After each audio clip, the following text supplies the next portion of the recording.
Pepeu, mas mesmo assim tinha gente. O Pepeu é um ator muito querido, né? Segundo dia, 7 pessoas. Terceiro dia, 11 pessoas. Melhorou bastante, era sábado, né? E aí, no quarto dia, saíram as críticas, que na verdade, naquela época, ainda havia JB, o Globo, Tribuna e o Dia, um crítico chamado Armindo Blanco, que já faleceu. E as críticas todas falaram muito bem. E o espetáculo ficou 4 anos em cartaz direto. Direto. A gente passou a não ter mais como conseguir um lugar para um amigo.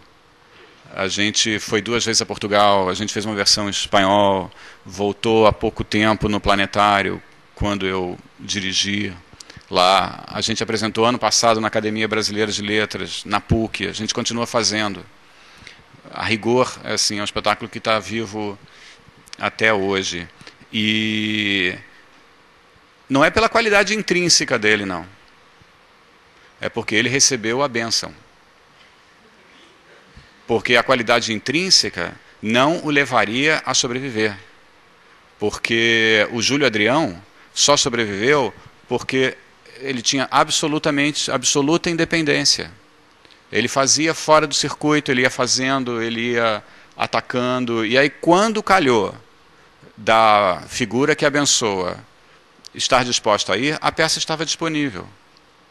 E a nossa grande tragédia não é fazer com pouca frequência bom teatro, é fazer com alguma frequência bom teatro muito pouco. Muito pouco, apresenta muito pouco.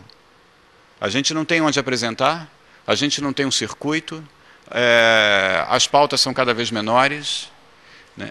Mas isso de alguma maneira está melhorando, porque no meu tempo, que eu era da idade de vocês, isso era pior, porque hoje em dia tem circuito BR, tem palco giratório, tem o circuito da Secretaria Estadual de Cultura, para teatro infantil tem o circuito Sesc Sebetige.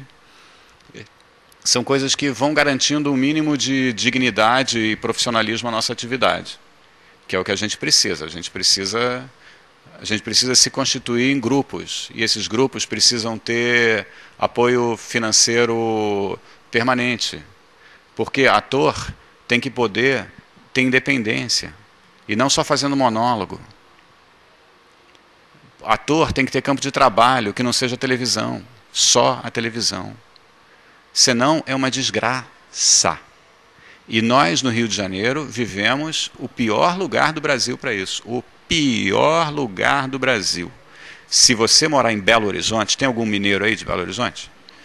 Em Belo Horizonte, para você fazer peça, você tem que ser grupo, senão você não consegue subvenção. Você não consegue subvenção. Tem diretores lá que são francamente diretores comerciais e que o cara se institui grupo não sei o quê. Se a gente for, vamos fazer uma peça, vamos juntar um elenco aqui, a gente já tem que inventar um grupo para poder entrar nos editais. E por que isso?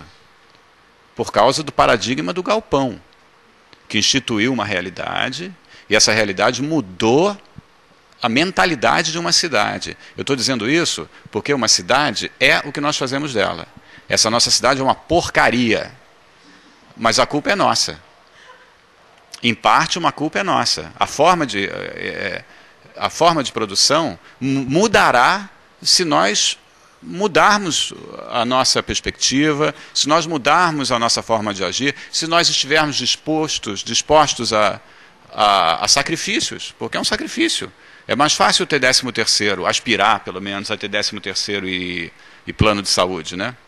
Numa emissora de televisão, do que viver do jeito que a gente vive, fazendo um projeto aqui, um projeto ali. Eu fico falando, tem o circuito? Tem. Você ganha palco giratório hoje, vai ganhar de novo daqui a 10 anos, né? Como se durante esse tempo você não precisasse viver. E como se um projeto sanasse as suas necessidades financeiras de um ano inteiro, né?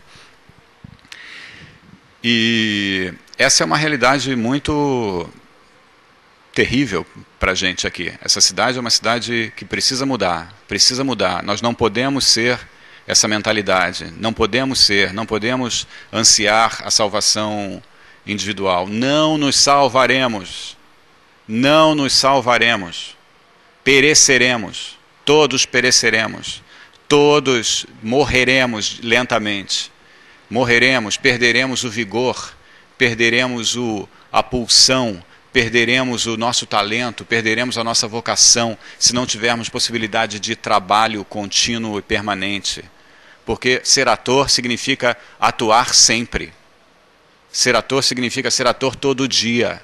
Não é fazer a Unirio, se formar e daqui a 5 anos falar, eu sou ator, eu me formei na Unirio. Não é. Ator é aquele que trabalha, é o que atua, se não atuar não é. E isso é terrível para a gente, né? Em São Paulo, a realidade também é diferente, né? Há a história do fomento lá, que realmente ajuda a mudar a cidade. Todo mundo aqui deve conhecer a Praça Roosevelt, lá em São Paulo, né? Alguém aqui conhecia a Praça Roosevelt antes dos sátiros, antes dos parlapatões? Aquilo era um deserto absoluto, era o lugar mais perigoso, provavelmente, da cidade. E o teatro mudou. Agora, o teatro mudou porque havia formas e havia mentalidade para fazer, e havia formas de apoio. Um outro exemplo vergonhoso para a nossa cidade, vergonhoso, é a trajetória do Roberto Alvim. Vocês conhecem o Roberto Alvim? Roberto Alvim, durante anos, foi diretor de teatro da rede municipal aqui do Rio de Janeiro.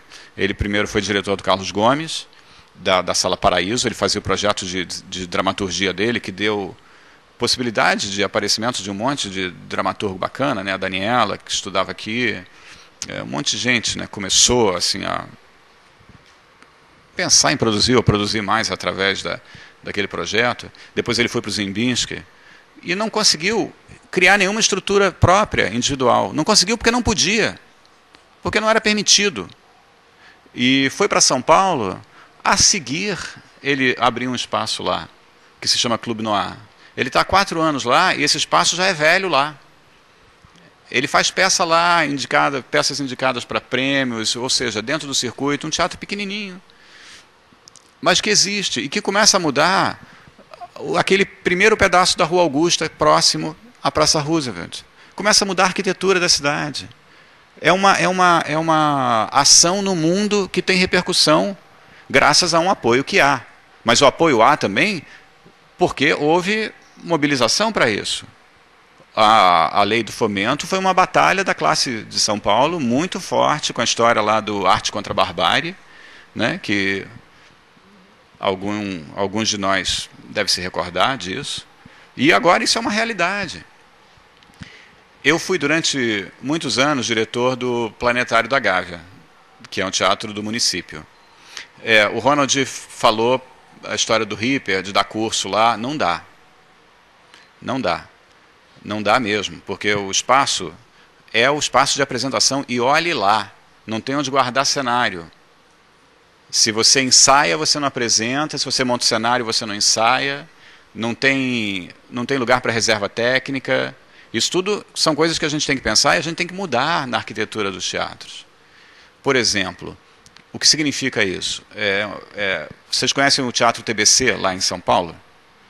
É um teatro que está bem decaído agora, se bobear está fechado agora, mas é o teatro onde existiu o TBC, onde funcionou o TBC.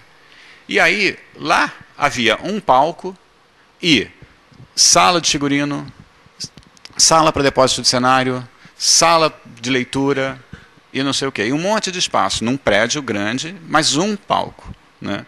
Hoje em dia, quer dizer, quando ele funcionava, o que acontecia? Havia o Teatro 1, o Teatro 2, o Teatro 3, o Teatro 4, o Teatro 5. Cada espaço daqueles, eles transformaram em um outro espaço de apresentação.